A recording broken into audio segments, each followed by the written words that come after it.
Ladies and gentlemen, welcome to a new episode of Flesh Wound Farce, where we review and discuss your and our favorite comedy films. This is the world's first and only combination trivia host and professional wrestling announcer of Chilean descent that currently resides in Southern California, Ozzy V. And with me, as always, on this program, first in the Northern California Bay Area, world-famous juggler Greg Larson. How you doing, Greg? I'm fantastic. We are talking about a wonderful movie that I thoroughly enjoy. As you know, anything Kevin Smith makes me happy. So I'm very happy for this week. How about yourself, Ozzy? I'm doing fantastic as well, for reasons I can't get into right now. But otherwise, Todd, Flesh Wound producer Todd, how you doing? Well, I just gotta ask Greg now. So, are we cool with Bruce Willis now? Yeah, man. Greg.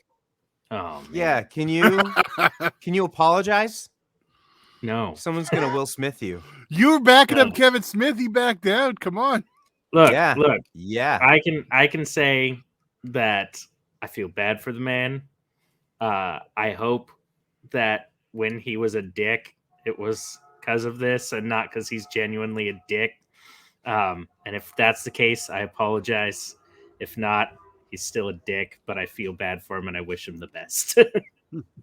Yeah, That's let's the be best we're real. gonna Those get. dickhead stories have been around since Moonlighting, so that's his whole career.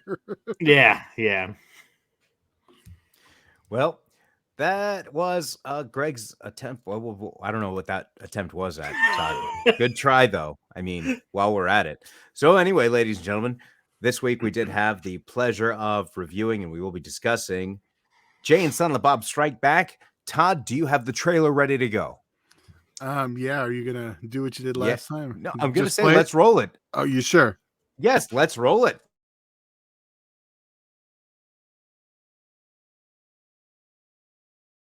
Miramax is starting production this Friday on Blunt Man and Chronic. Does it say who's playing us in the movie? I'm sure it'll be Ben Affleck and Matt Damon. You know, they put them in a bunch of movies. Jay and Silent Bob are here. Jay and Silent Bob movie? There's a movie being made you two were the basis for. What? And these two guys from Jersey are on a mission. We gotta stop that stupid movie from getting made. Come on, Silent Bob. We're going to Hollywood. If they can manage to get there. How come we ain't getting no rides? Because you're doing it all wrong. Hey, all the hitches do this. It's the first rule in the book. You follow the book too? I live my life by it. You live by the book? Well, you picked this up, didn't you? I gotta. All right. What are you doing? Whoa! We keep our eye on the prize and let nothing distract us. She's a machine. The kind you wanna ride. Feels like a dream. My friends and I are on a road trip. Your friends, huh? Where they at?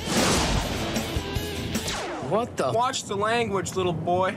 There's females present? No! Is Hollywood ready for Jay and Silent Bob? Hey!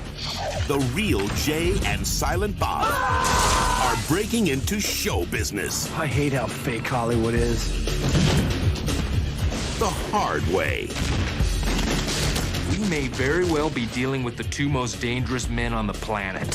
Fire a warning shot into his bulbous. Stand there and react. Don't say anything, especially you. All right, people. That's pretty funny. This was a good idea, Lunchbox, and these outfits were totally incognito. Hey, they need you on the set. Another white boy in this movie? Damn!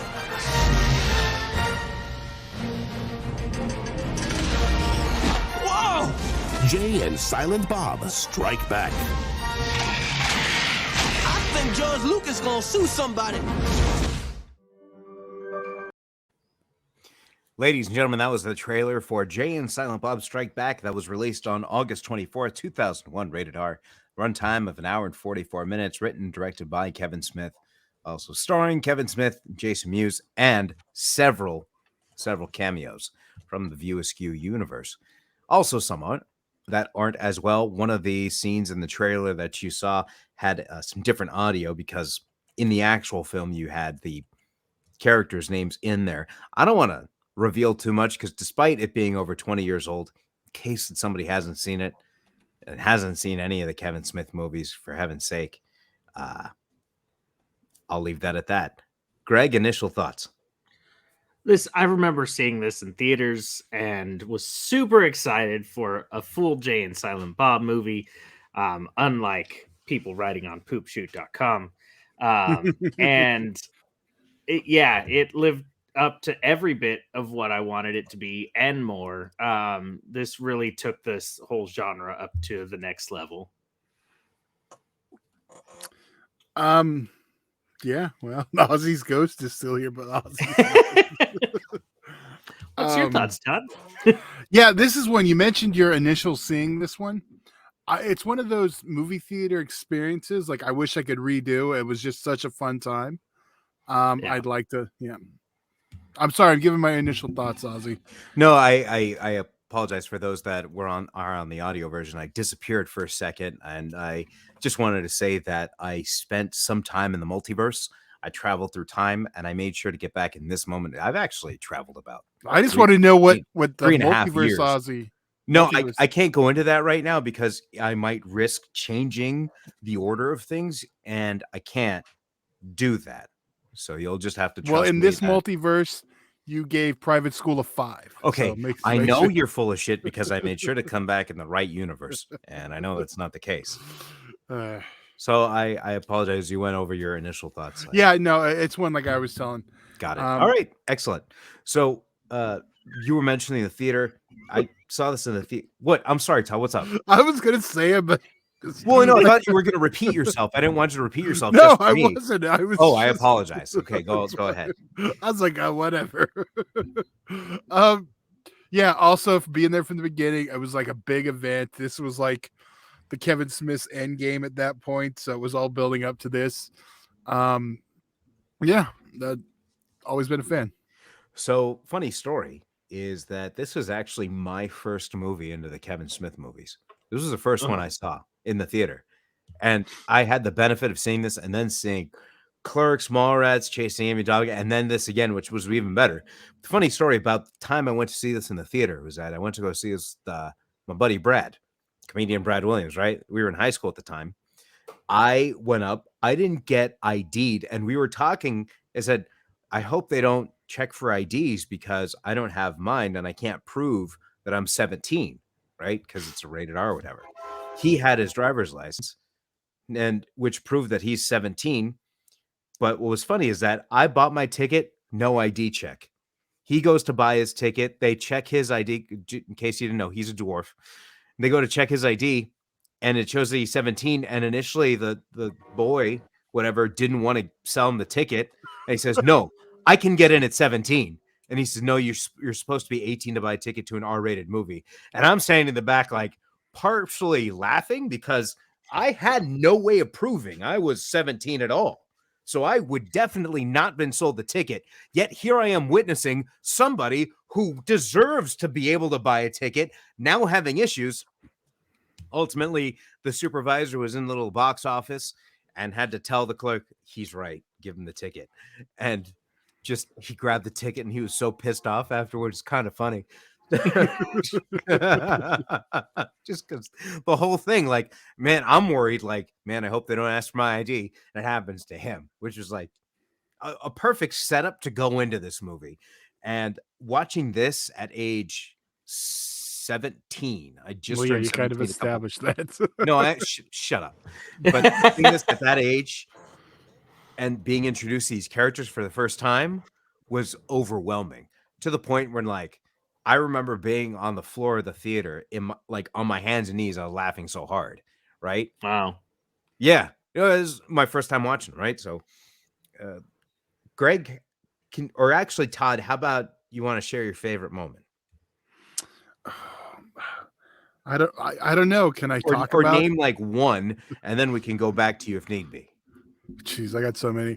I will just say the billboard for the greatest Ben Affleck movie never made. Yeah. We'll go with that. I'll just go with that. Okay. Greg? Produced by who? Well, we'll move along. Well, he who shall not be named. just every moment they broke the fourth wall. Like that was just like I know Kevin Smith loves the cheap jokes, and it's basically a movie dad joke whenever they do that. And so I love every second of it and laughed incredibly hard each and every time. Like they started it off with the who would want to see an entire movie about Jay and Silent Bob? Like, yeah, it that always got me. So there was a slight breakage, I guess I could say. It was a deleted scene when Randall and Dante are talking, and Dantel makes a quip on Randall. And Randall says, "See, if you were funnier than that, ABC would have never canceled us." Referencing the animated series for those that are unaware, which is awesome, also. Yeah. Yes. Yes. 100%. Now, I have a difficult time here. I had a difficult time watching this movie because I knew what moment was coming before it was happening. So it was difficult to like pick like the funniest moment or gauge like what made me laugh the hardest. Now, even though I knew this joke was coming, it made me laugh the hardest. And that was when they said, there's a code 82. God damn it, Ben, again? No, I wasn't with the hooker today. That made me lose it in the middle of all the hilarity, of course. But it was that specifically, despite me knowing it was coming, still made me. I'm sure he hears that a lot too. Yeah, oh yeah, right, exactly. Yeah. But just the like, no, not today. Just now speaking fantastic. Of like knowing when jokes are coming, like and there's so many great jokes that you know are coming, but like when they're outside the restaurant and he's like, this one, he's all the way gay. He loves the cock. One that always gets me too every time is just a random when they're in the other liquor store waiting for the other women, the crew played by Shannon Elizabeth, Eliza Dushku, Ali Larder, and Kevin Smith's wife, Jennifer. Damn, doesn't even get a name. Right? No, it's because it's the Schwalbach. Last name that I. Thank you, Schwalbach. Thank you, Jennifer Schwalbach. Now they're all inside, and a lady comes out the store, and Jay's just outside. Hey, lady, have you your asshole licked by a fat man in an overcoat? That's on my list. It's the that sells it, puts it over the top. So. On top of Shannon Elizabeth just saying he's such a sweetheart, you know. Exactly. Right. The setup and everything to go with it. It's impossible for me to give this movie anything less than a 5. That goes for me, Greg.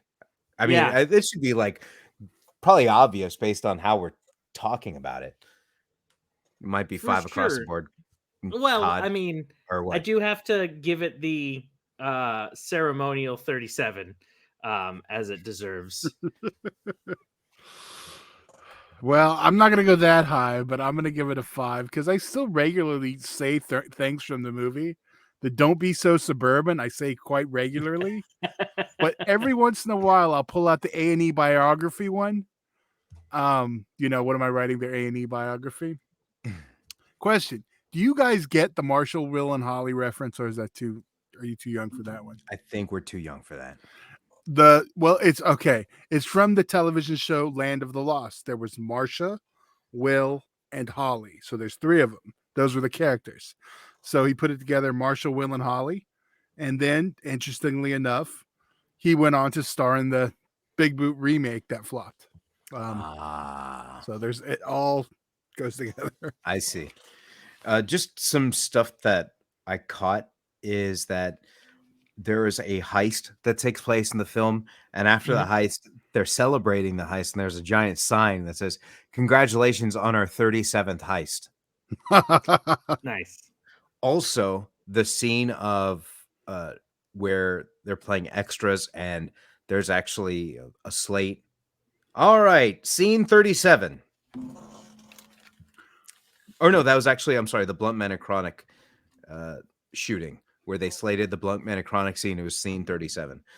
And then some other stuff from a little bit of the commentary that I caught is that practically every single person you saw had either worked on the website, had something to do with the secret stash store, was in the original Clerks. So in the 70s, one of the people that walks out the store in the very beginning of the movie that takes place in the 70s was actually the roofer that talks to them about the whole Death Star argument. It was that same guy that they used for the 70s scene that as an extra. And also like a couple of guys that had worked on the website or whatever were also backgrounds in the actual Clerks store. And the comic book scene was filmed at the secret stash in New Jersey. The first one. And had an initial rating of NC-17. They had mentioned that it took them about 3 different versions, cuts, before getting to the R. A lot of it had to do with descriptive sexual humor. And they talked about like the MPAA does not like it when you go into detail about sexual situations, apparently. And so there's a lot of extended scenes where it goes into direct detail about like the Carlin scene. There's an extended on that. If anybody could find I don't think it's rare, this Blu-ray, Todd, is it, to find this Blu-ray? Well, the Blu-ray doesn't have those extras. It doesn't. No, it's a weird one where it's like the early Disney ones, and then Lionsgate has been repressing it. Oh, where it's I just see. a feature and has a couple of the extras. Okay. So the DVD is where to go. Okay, if you can that. find the DVD version, I don't have the case with me. I thought I did. I apologize. But the 2-disc has all the bonus features. But tons of extended scenes, not really deleted, more extended, where a lot of stuff they had to cut out to get that under that or at that R rating. Yeah, I think it would come out with everything together. We almost be 3 hours. Holy Toledo. Oh, also a fun note. Also a fun note is that the Scooby-Doo in the film was voiced by Mark Hamill. Oh, nice. So there you go. I thought that was a fun little note. Any final thoughts on this one? Thankfully, initially when it came out, that it was the final movie in the View Askew universe. Gladly, that's not the case. So I'll be glad to revisit this universe in the future. But for now, it was fun rewatching it now with recent events because it kind of like I thought I understood all of what happened recently, but now rewatching this, it explains a little bit more. Didn't realize that Will Smith had a cameo in there as a cup of coffee. Nice. Thanks. Todd, any final thoughts on this one? I can't beat that. That was pretty solid. All right, ladies and gentlemen, that was Jay and Silent Bob Strike Back. Please be sure to join us next week on a new episode of Flesh Wound Farce, where we'll be reviewing and discussing another one of either our or your favorite comedy films. But for now, world famous juggler Greg Larson, Flesh Wound producer Todd, and I'm Ozzy V, and we'll see you next week right here on Flesh Wound Farce.